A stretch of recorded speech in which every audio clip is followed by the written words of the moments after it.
waxaana wanaagsan daawadayaal waa mar kale iyo barnaamijkeennii xogta dahsoon oo aynu daaha kaga qaadayno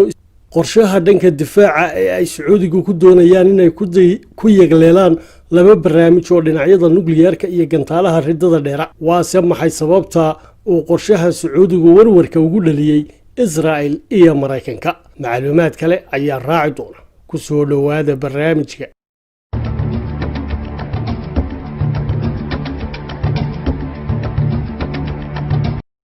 boqortooyada Sacuudiga waxay ku jahwareersan tahay sidii ay u kala xulan lahayd xulafada waaweyn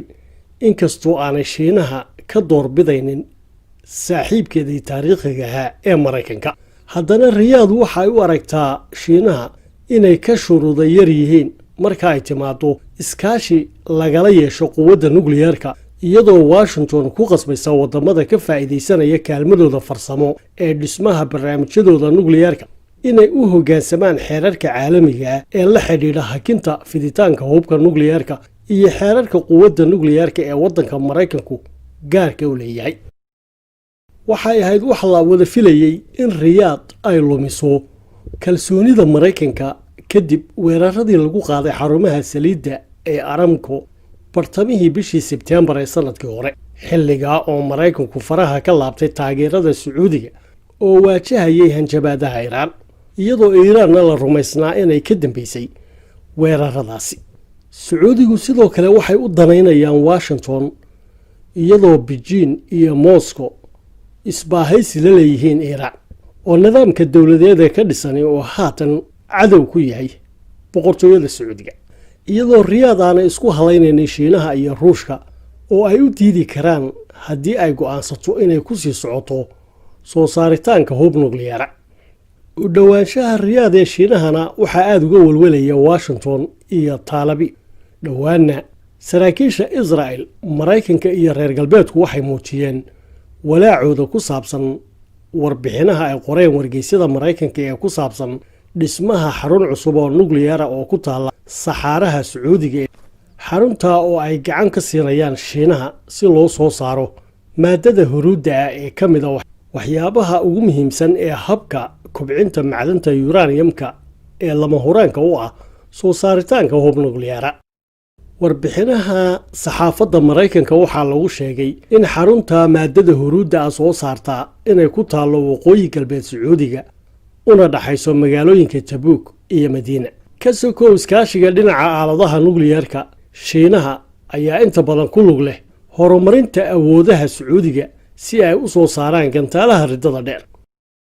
wararku waxay tilmaamayaan in Mareykanka iyo Israel labaduba ay ka baqayaan in warshada gantaalaha ee saxaraha Sacuudiga ee Shiinuhu dhisaya ay soo saari karto gantaalo madaxyada nukliyeerka qaadi kara kadib markii xog la helay ay muujisay in nashqada warshadaasi ay aad ula mid tahay warshad ay Shiinuhu hore uga dhiseen Pakistan oo shaqeynaysay ilaa sagaashameeyadii qarnigeena dhaafay Saudi Arabia oo gacan ka helisay Shiinaha waxay siin kartaa awood ay ku kobciso uraniumkeeda isla markaana ay ku soo saarto hubka nukliyeerka dhowr bilood gudahood haddii ay go'aansato inaanay u hoggaansamin heshiisyada caalamiga ah ee xakamaynta fiditaanka hubka nukliyeerka ilaa 2016 warbixinaha caalamiga ah waxay xaqiijinayeen in Saudi Arabia ay leedahay kaliya kaabayaal asaasi ah oo loogu talagalay mashaariicda tamarta nukliyeerka ee dhanka rayidka laakiin ay gabi ahaanba ka maqan yihiin ilaahi farsamo ee ay u baahnayd si ay u horumariso awoodeeda military oo u soo saarto hub nukliyeer haddii aanay helin kaalmo dibadeed Saudi Arabia mar walba waxay ku adkaysataa in mashaariicdeeda nukliyeerku ay yihiin kuwa si gaar ah loogu adeegsanayo dhanka rayidka laakiin kor u kaca xiisadaha Iiraan ee gobolka ayaa albaabka u furi kara Saudi Arabia inay la gasho tartan hubka nukliyeerka iyadoo Iiraan barnaamijkeeda nukliyeerku ay saaran tahay xakameyn caalami ah oo adag oo ku qotonta heshiiskii 2015 ee shanta dal ee golaha amniga joogtada ku ah iyo Jarmalku la galeen heshiiska oo madaxweynihii hore ee Mareykanku Donald Trump dib uga saaray dalkiisa Iiraanna ay ku hanjabayso inay ka baxayso Saudi Arabia waxay heshiisyo iskaashi oo laba geesooda oo ku saabsan tamarta nukliyeerka la gashay wadamo dhowra sida Faransiiska, Argentina, Kuuriyada Koonfureed iyo Kazakhstan si ay u dhisto 16 xarumood oo tamarta nukliyeerka laga dhaliyo tan iyo sanadka 2040ka mashaariicda oo ku kacaysa in ka badan 80 bilyan oo dollarka Mareykanka. sawirada ay xagacmeedadu qaadeen oo ay baahiyeen wargeysyada Mareykanku bishii May ee sanadkii la dhaafay 2020 waxay muujinayaan saqaf sare oo dhameystiran oo qarinaya qaybta ugu weyn ee xarunta Sacuudiga ee ku howlan soo saarista maadada lagu soo saaro macdanta uraniumka, taasoo sare u qaaday walaaca dalal dhowrihii ka qabaan barnaamijka nukliyeerka Sacuudiga iyo adeegsigiisa dhabta ah. Israel waxay ka walaacsan tahay in Saudi Arabia ay dhisto kaabayaasha barnaamijka hubka nukliyeerka, isagoo uu hore u sheegay amiirka dhaxal sugaha Sacuudiga Mohammed bin Salman bishii November 2018 in wadankiisu uu raaci doono dariiqa Iiraan sida ugu dhaqsiyaha badan haddii Iiraan samaysato qunbulad nukliyeerana ay iyaguna samaysan doonaan. Israa'iiliyiintu ma qarinayaan walaacooda ku saabsan suurtagalnimada barnaamijka hubka nukliyeerka ee Sacuudiga, inkastoo uu jiro isbahaysiga Israa'iil, Sacuudiga iyo Mareykanka oo ah dalalka waajahaya hanjabaadaha Iiraan kadib markii ay sii kordheen xiisadaha gobolkaasi. iyadoo ay taasi jirto, saraakiisha Israa'iil waxay aad u danaynayaan inay si taxadar leh ula macaamilaan barnaamijka nukliyeerka Sacuudiga sababo la xidhiidha sii socoshada isbahaysiga aan muuqan ee u dhaxeeya darteed iyo iskaashigooda ka hortagga Iiraan. waxaana ay Israa'iil ka fogaanaysaa in tallaabo ka hortag oo degdega oo ay u qaado dhanka barnaamijka nukliyeerka ee Sacuudigu inuu waxyeello ay u geysato xidhiidhada diblomaasiyadeed ee ay Israa'iil doonayso inay la gasho wadamo kale oo Carabeed oo Sacuudiga laftiisu kama noqon karo kadib markii ay la saxeexatay heshiiska nabadeed dowladda Imaaraadka oo ah xulafada Sacuudiga. isweydiintu waxay tahay maxay Sacuudigu ugu adag yihiin inay yeeshaan hub nukliyeera. Sacuudigu waxay rumaysan yihiin baahida loo qabo lahaanshaha hubka nukliyeerku inay tahay awood ka hortaga marka la eego haysashada Iiraan ee hub noocaasa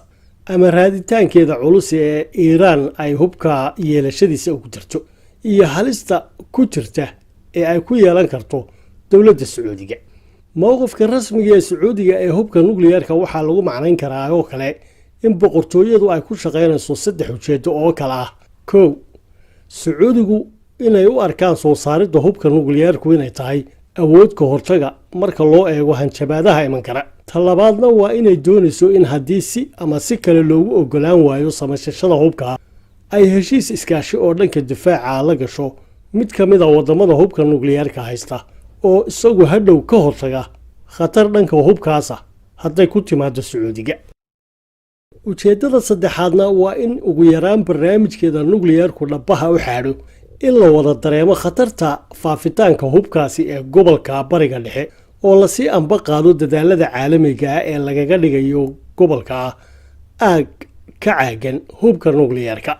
allahayow cadiimow casiisow jabbaarow rabbigii candhuuftiiyo cadyar naga abuurow kaan caabudnaayeen ciidda ugu sujuudnow caam ahaan adduunkii cudur baa haleelo cududda iyo xooggii hub caddaanu haysto laysaga cabsiiyiyo